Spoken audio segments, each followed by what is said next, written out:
भाजपा विधायक दल ने पूर्व मुख्यमंत्री एवं नेता प्रतिपक्ष जयराम ठाकुर के नेतृत्व में राज्यपाल शिव प्रताप शुक्ल को प्रदेश कांग्रेस सरकार के खिलाफ एक विस्तृत ज्ञापन सौंपा। ज्ञापन के माध्यम से विधायक क्षेत्र विकास निधि, ऐच्छिक विधि तथा विपक्षी विधायकों की विकास प्राथमिकताओं को लंबित रखने के मुद्दे को गंभीरता से उठाया गया।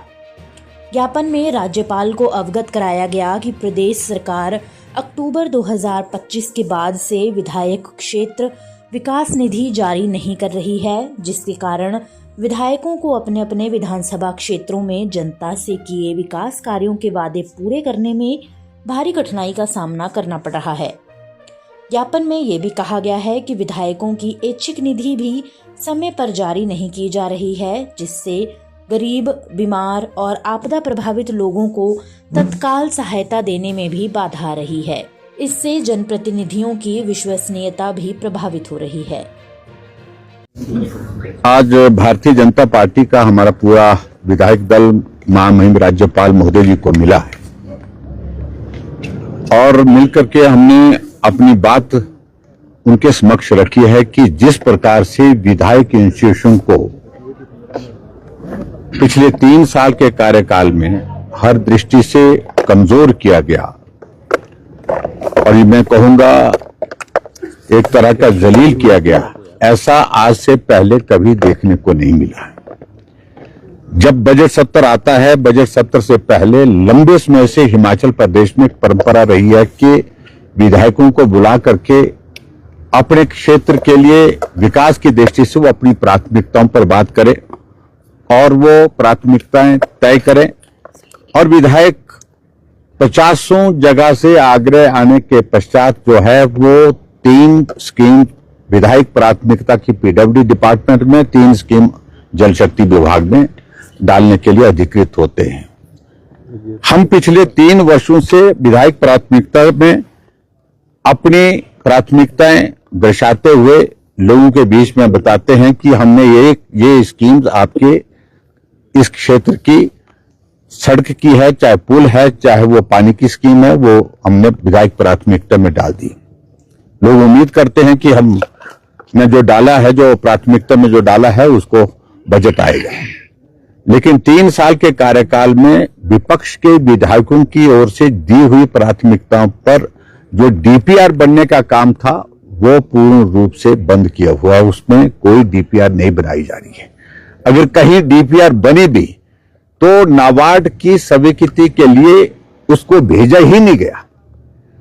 अगर कहीं गलती से चली भी गई तो उन स्कीमों को जो है वहीं पर रोक करके जो है वापिस लेकर के जो है वो उस पर पैसा नहीं दिया जा रहा है। यानी कि पिछले 3 वर्ष के कार्यकाल में विपक्ष के विधायकों के क्षेत्र में जो विधायक प्राथमिकता उन्होंने डाली है उस पर कोई भी काम नहीं हुआ।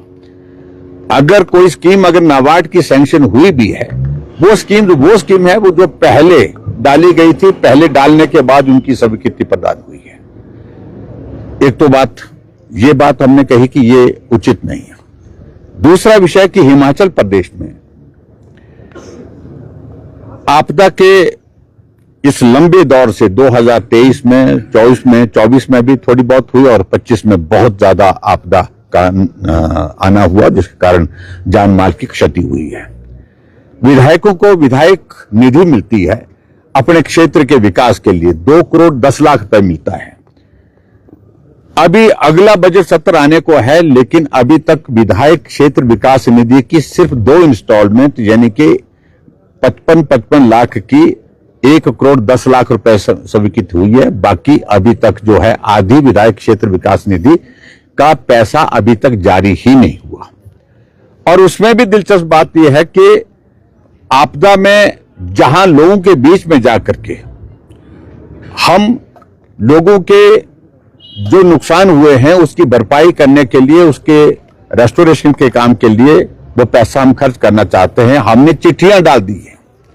चिट्ठियां जाने के बाद उन लोगों को बता दिया कि आपके क्षेत्र के लिए, इस स्कीम के लिए हमने इतना पैसा स्वीकृत किया है, लेकिन अभी तक जो है उसमें पैसा ही आगे जो है वो स्वीकृत नहीं किया गया है। वो रिलीज नहीं, चिट्ठी जा चुकी है लेकिन उसके बावजूद पैसा रिलीज नहीं किया गया है। ट्रेजरी से पैसा रोक रखा है। इसके अलावा आगे और बढ़कर के बात आप अंदाजा लगाइए कि विधायक इंस्टीट्यूशन की हालत क्या है।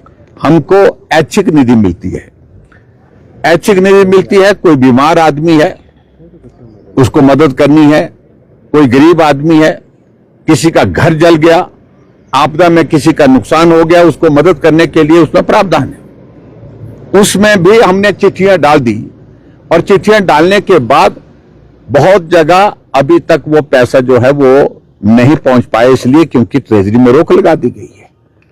यानी कि विधायकों का अपमान इस प्रकार से हो गया, विधायकों पर लोग भरोसा नहीं करते। हमको लोग व्हाट्सएप में चिट्ठी डाल करके, जो चिट्ठी हमने स्वीकृति की भेजी होती है उसको भेज करके हमसे पूछते हैं कि चिट्ठी तो आई, पैसा तो आया नहीं। उनको लगता है कि विधायक झूठ बोल रहे हैं।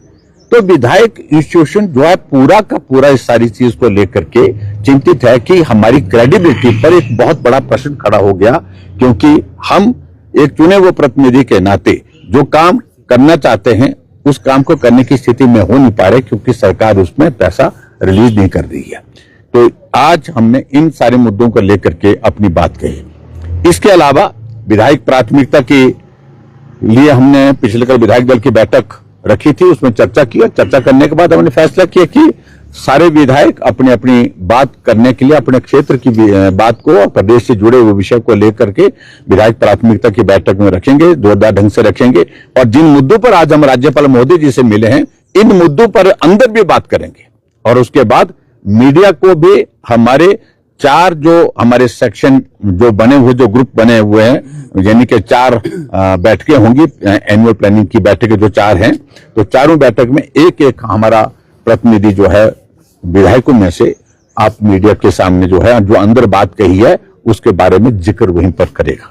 विशेष सत्र भी सर आरडीजी जिस तरह से बंद किए उसको लेकर सरकार ने यहाँ पर बुलाने को लेकर राज्यपाल को प्रस्ताव भेजा है 17 फरवरी को। विपक्ष जाएगा उसमें, किस तरह से देखेगा? देखिए, अभी तो प्रस्ताव गया है उनकी ओर से, सत्र होता है कब होता है अभी हमें जानकारी नहीं, हमें सुनी है, आप लोगों से ही जानकारी हम प्राप्त हुई है। जब सत्र का नोटिफिकेशन होगा, नोटिफिकेशन के बाद हम विचार करेंगे जाना है कि नहीं जाना है। जा करके अगर हम जाएंगे तो सही है, हम अंदर जाएंगे तो तय है, अगर सत्र बुलाएंगे तो अंदर बात रखेंगे। और रेवेन्यू डेफिसिट ग्रांट पर अगर बुलाएंगे तो मुझे लगता है वैसे तो बजट सत्र जो है वो अब एक्सपेक्टेड है, किसी समय पे विशेष सत्र बुलाने की बहुत ज्यादा आवश्यकता नहीं। इसको ही हम जो है वो बजट सत्र में भी चर्चा कर सकते हैं, लेकिन फिर भी अगर सरकार बुलाना चाहे वो बुलाएं, हम जाएंगे, अपने पक्ष रखेंगे।